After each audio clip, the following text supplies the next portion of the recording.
Assalamualaikum warahmatullahi wabarakatuh. Perkenalkan, nama saya Sofyan Dwijadi Pamungkas, NPK 19022000191.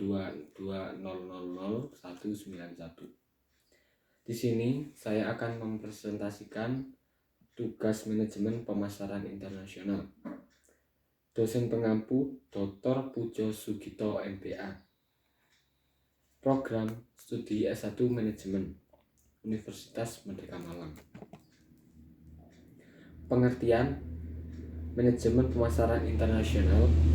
Pemasaran internasional adalah kegiatan memasarkan barang atau produk keluar suatu negara dengan target pasar-pasar di luar negara tersebut.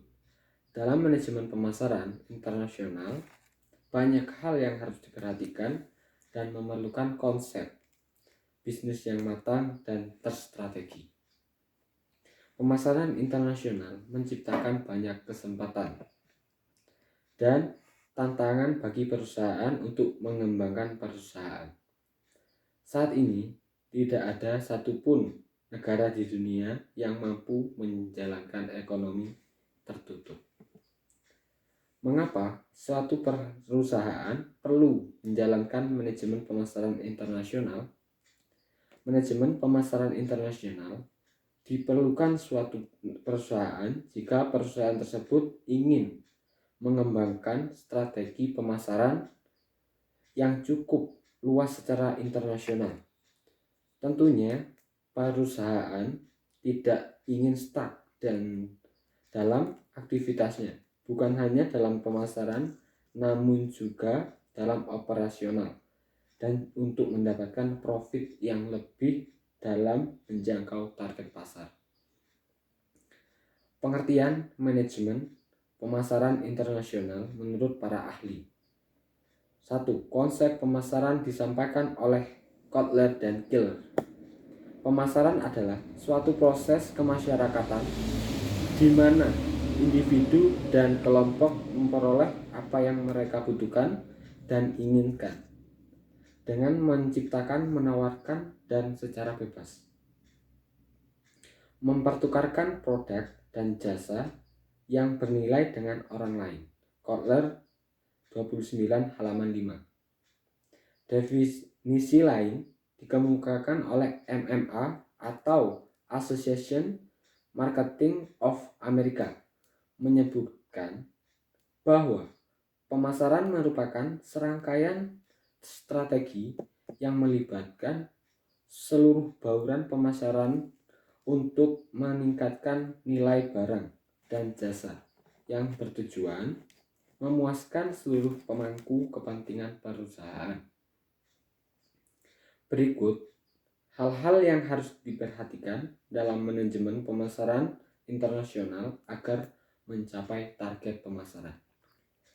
Menentukan rumusan strategi yang akan digunakan sebelum Anda terjun langsung dalam dunia pemasaran internasional. Alangkah lebih baiknya jika perusahaan Anda harus mempersiapkan diri atau menguasai strategi-strategi pemasaran tersebut. Strategi yang digunakan dalam pemasaran: strategi ekspor, melakukan ekspor produk hampir sama dengan menjual produk di luar tempat bisnis Anda saat ini. Hanya saja produk Anda dikirim ke luar negeri, dan untuk melakukan ekspor ini memerlukan beberapa dokumen, izin, dan proses yang harus dilalui. Lisensi, France, kontak manufaktur. Lingkungan ekonomi. Perubahan ekonomi dunia, pemasaran internasional dilingkupi oleh beragam lingkungan makro seperti lingkungan ekonomi, lingkungan politik, dan hukum. Lingkungan sosial dan budaya. Dari kelima lingkungan tersebut, lingkungan ekonomi memberi efek paling langsung pada kinerja pemasaran internasional. Lingkungan ekonomi. Sistem ekonomi. Secara teoretik ada 3 bentuk sistem ekonomi yang berkembang di dunia. yaitu kapitalisme, sosialisme, welfare state, dan ekonomi kerakyatan. Serta ekonomi adalah suatu cara yang dilakukan sekelompok orang atau negara untuk mengatasi beberapa persoalan. Kigen 1999 halaman 40. 1. Barang apa yang dihasilkan. 2. Bagaimana cara menghasilkan barang itu. 3. Untuk siapa barang tersebut dihasilkan, atau bagaimana barang tersebut didistribusi kepada masyarakat. Lingkungan ekonomi, indikator makroekonomi, kredit konsumen, indeks harga konsumen atau IHK, neraca pembayaran, ekspor, cadangan emas dan devisa, gross domestic product atau GDP, impor, produk industri, indeks harga produsen atau IHP, retail, neraca perdagangan, tingkat pengangguran. Hambatan ekonomi, hambatan tarif, hambatan non-tarif, kuota dan tarif, efek ekonomi kuota. Strategi memasuki pasar internasional, faktor dan kondisi yang berbeda mempengaruhi pemilihan strategi. Memasuki pasar internasional ada 4 aliran pemikiran atau school of thought dominan berkenaan dengan pemilihan strategi masuk. 1.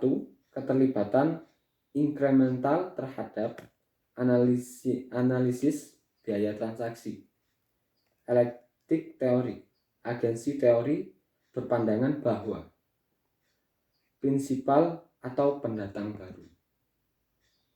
Akibat pemasaran internasional dibagi menjadi 2, yaitu negara maju dan negara berkembang dan miskin.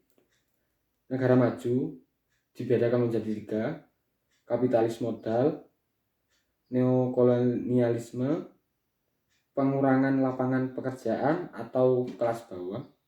Sedangkan negara berkembang dan miskin, eksploitasi alam dan kerusakan ekologi, eksploitasi buruh murah, penjajahan ekonomi dan politik. Sekian, terima kasih. Kurang lebihnya mohon maaf. Wabillahi taufiq wal hidayah. Assalamualaikum warahmatullahi wabarakatuh.